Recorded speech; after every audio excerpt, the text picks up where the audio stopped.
भारत द्वारा अवैध रूप से अधिकृत जम्मू कश्मीर के दोदा क्षेत्र में काले कानून पब्लिक सेफ्टी एक्ट के अंतर्गत एमएलए मेराज मलिक की गिरफ्तारी ने कश्मीरी स्वरों पर मोदी शासन के आक्रमणों का और अधिक रहस्योद्घाटन कर दिया है।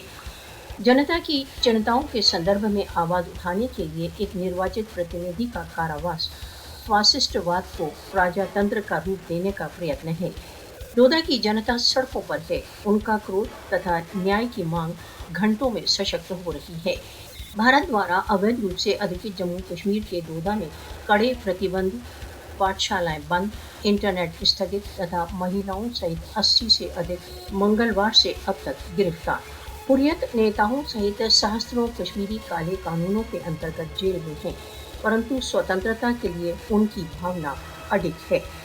मोदी को जान लेना चाहिए। जितने अधिक कश्मीरी कारावासों में जाते हैं, स्वतंत्रता के लिए उनका स्वर और अधिक विस्तृत होगा।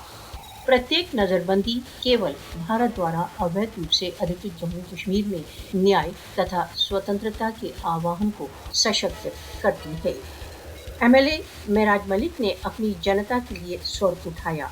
दिल्ली ने उसे मूल अधिकारों की मांग के लिए कारावास में डाल दिया।